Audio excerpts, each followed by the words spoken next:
Okay, तर हा video मी त्यांच्यासाठी बनवतोय ज्यांना हेच समजत नाही की कुठे हिम लावू, कुठे हर लावू, कुठे वी लावू, कुठे अस लावू, आय, मी, दे, देम. इतकी बेसिक इंग्रजी ज्यांना समजत नाही त्यांच्यासाठी मी हा व्हिडिओ बनवतोय. ठीक आहे. तर जर तुम्ही त्यातले असाल तर हा व्हिडिओ तुमच्यासाठी आहे. तर लेट स्टार्ट. बघा, मी एक वाक्य लिहितोय.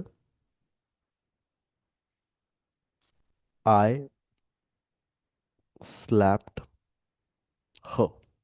आय स्लॅप्ड ह. आय म्हणजे मी, स्लॅप्ड म्हणजे थापड मारली, हर म्हणजे तिला. फक्त 3 शब्दाचं वाक्य आहे. राईट. आणि मधामध्ये जी आहे स्लॅप ही क्रिया आहे. ग्रामरच्या मध्ये त्याला वर्ब म्हणतो आपण. बरोबर. तर एक सिम्पल रूल तुम्हाला लक्षात ठेवायचा आहे की जी क्रिया असते त्याच्या डाव्या साईडला आपण आय लिहित असतो, पण उजव्या साईडला तो जो आय आहे तो बनतो मी. डाव्या साईडला आपण शी लिहित असतो आणि उजव्या साईडला तो बनतो हर. डाव्या साईडला आपण ही लिहितो, उजव्या साईडला तो बनतो हिम. डाव्या साईडला दे, उजव्या साईडला देम. डाव्या साईडला वी, उजव्या साईडला अस. आणि दोन असे असतात जे सेम राहतात. डाव्या साईडला यू आणि उजव्या साईडला यूच. डाव्या साईडला इट आणि उजव्या साईडला सुद्धा इट. असं. हे एवढं जरी समजलं आहे तरी तुम्ही खूप सारे निरनिराळ्या प्रकारचे वाक्य बनवू शकता आणि मधामध्ये कोणतीही क्रिया टाकू शकता. आपण प्रॅक्टिस करूया थोडंसं. उदाहरणार्थ जर आपल्याला म्हणायचं आहे की तिने मला मारलं, तर ती म्हणजे शी आणि मला म्हणजे मी. तर शी स्लॅप्ड मी. जर आपल्याला म्हणायचं की त्याने मला मारलं, तर त्याने म्हणजे ही आणि मला म्हणजे अगेन मी. ही स्लॅप्ड मी. जर मला म्हणायचं की त्यांनी तिला मारलं, त्यांनी म्हणजे जास्त लोक, दे. आणि तिला म्हणजे हर, दे स्लॅप्ड हर. तर तुम्हाला लक्षात येतं यांचे डिफरंट डिफरंट कॉम्बिनेशन्स आपल्याला लक्षात घ्यायचे आहे. एक गोष्ट माझ्या लक्षात आली बिगिनर लेवलच्या स्टुडंटला शिकवताना, की ते तिला, तिच्यावर, तिच्याशी या हिशोबानं विचार करतात. असं काहीच नसतं. इथे या वाक्यामध्ये हरचा अर्थ तिला होतो.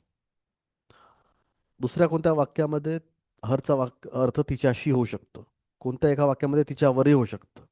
तर तुम्ही सर तिला आल्यावर काहीतरी वेगळं येईल का, तिच्याशी आल्यावर काहीतरी वेगळं येईल का, असा विचार करणं आता सोडून द्या.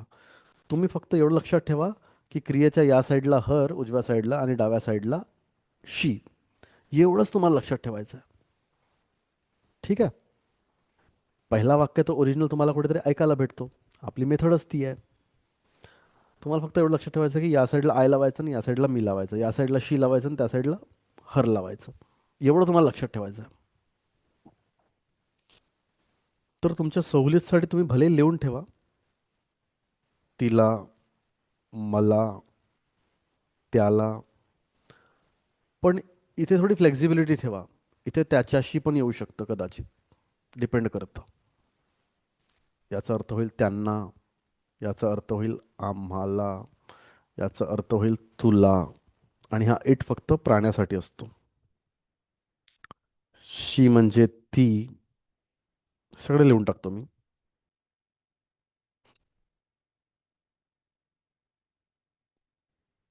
असं ज्याला माहित नाही त्यांनी लिहून घ्या आहे. तर आणखी एक क्रिया घेऊन आपण याला प्रॅक्टिस करूया. तर मी दुसरी क्रिया इथे टाकतो, आस्क. आणि विचारलं म्हणायचं तर पास्ट टेन्स करून टाकू, आस्ट. तर आता आपण व्हॅरियस कॉम्बिनेशन्स घेऊ शकतो. जसं तिने मला विचारलं, ती म्हणजे शी आणि मला म्हणजे मी. शी आस्ट मी. मी तिला विचारलं. अरे हे लिहायचं राहिलं. इथे मी येणार, आय म्हणजे मी. हां, तर मी तिला विचारलं, तर आय म्हणजे मी आणि तिला म्हणजे हर. I asked her. त्यांनी आम्हाला विचारलं, ते म्हणजे दे आणि आम्ही म्हणजे अस. सो दे आस्ट अस. तुम्ही माझ्या समोर समोर गेस करण्याचा प्रयत्न करा. मी एक सेकंद थांबेन आता सांगायच्या आधी. आम्ही तिला विचारलं. आम्ही तिला विचारलं. अगेन आम्ही म्हणजे वी आणि ती म्हणजे हर. तिला. We asked her. तू आम्हाला विचारलं. तू आम्हाला विचारलं. गेस करा. तू म्हणजे यू आणि आम्हाला आम्ही कुठे आहे इथे आम्हाला अस. You asked us. आम्ही त्यांना विचारलं. आम्ही त्यांना. We asked them. लक्षात येतंय? तिने त्यांना विचारलं. तिने त्यांना विचारलं. इथे ती येईल. आता बघा इथे तिने तर तिने आता तिने तर लिहिलेलं नाही तर ती लिहिलं आहे. पण ती राहो तिने राहो इकडे ती येणार म्हणजे पोरगी येणार इकडे शी येणार डाव्या साईडला. फक्त एवढाच लक्षात ठेवायचं आपलं. तर तिने त्यांना विचारलं. त्यांना म्हणजे देम. शी आस्क्ड देम. तिने आम्हाला विचारलं. शी आस्क्ड अस. तिने तुला विचारलं. शी आस्क्ड यू. असं. I hope it's getting clear. होत आहे ना? आणखी एक क्रिया घेऊया आपण चला. हसणे क्रिया घेऊ. तर हसणेलाही पास्टमध्ये लिहू लाफ्ट हसली आणि लाफ सोबत नेहमी येतं ॲट. Laugh at. तर हे दोन शब्द इथे मधात राहतील. तर उदाहरणार्थ मी तिच्यावर हसलो. अगेन इथे आलं मी म्हणजे आय. आता आपण तिच्यावर म्हणतोय. आता कसं आहे, मराठीमध्ये लोक विचार तिच्यावर कसं लिहायचं. ही इज हर काहीतरी वेगळंच बोलतात. नाही.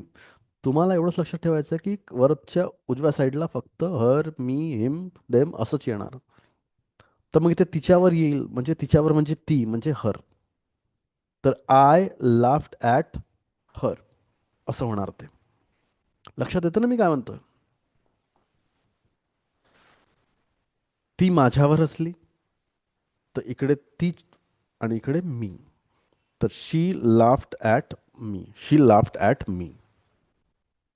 आम्ही त्याच्यावर हसलो. इकडे येईल आम्ही आणि इकडे त्याच्यावर म्हणजे तो म्हणजे him. So we laughed at him. We laughed at him. We laughed at him. तू आमच्यावर हसलास. अगेन आमच्यावर असं तसं विचार नाही करायचं. इकडे तू आणि इकडे आम्ही. So you laughed at us. You laughed at us. I hope तुम्हाला हे क्लिअर होत आहे. तर इथे मधामध्ये तुम्ही कोणतीही क्रिया लावून तुम्ही ह्याला प्रॅक्टिस करू शकता. सगळा खेळ प्रॅक्टिसचा आहे. मी या व्हिडिओच्या डिस्क्रिप्शनमध्ये 50 एक्झाम्पल्स टाकेन. एक एक्सरसाइज देईन तुम्हाला. तुम्ही ते प्रॅक्टिस करून बघा आणि तुमची प्रॅक्टिस याच्यावरून होऊन जाईल. याला जेवढं प्रॅक्टिस कराल तेवढे ते डोक्यात पक्का होईल. ठीक आहे. तर याच्यामध्ये आणखी एक पॉईंट आहे जो मी तुम्हाला पटकन सांगून देतो and then you can practise both of them together.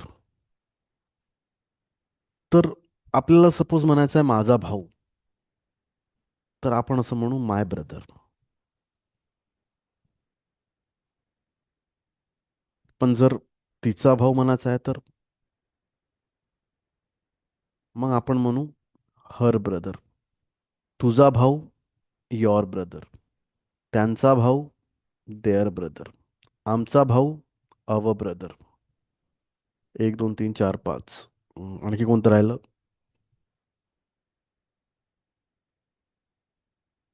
His. त्याचा भाऊ.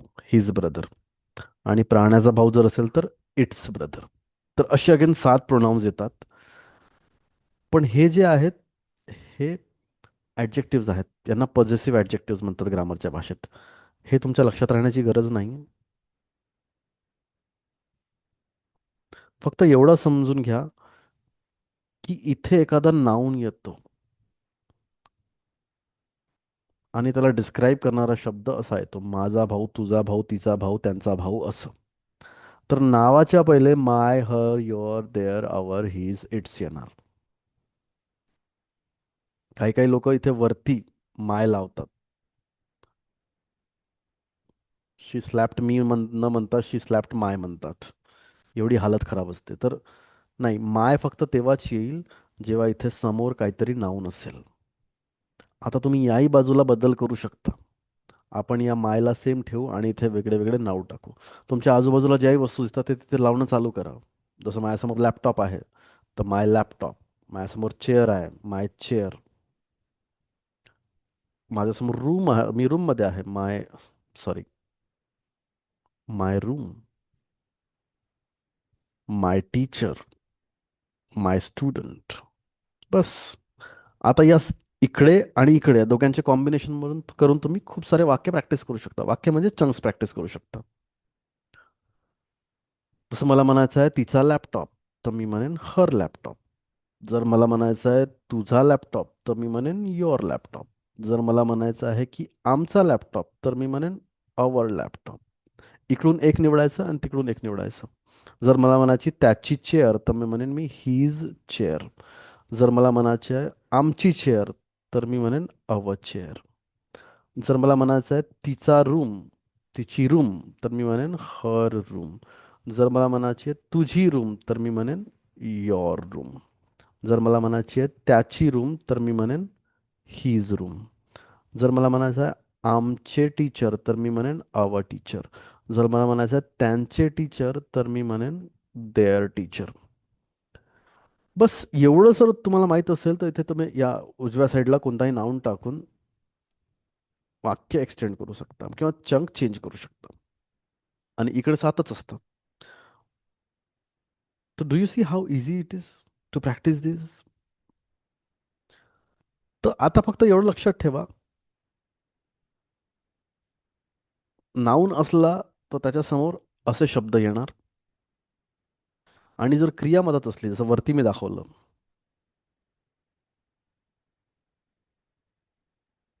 ओके. जर क्रिया मदत असली, तर इकडे आय शी असं लावणार, इकडे हर मी हिम असं लावणार. बस एवढंच करायचं आपल्याला, बाकी काहीच नाही करायचं.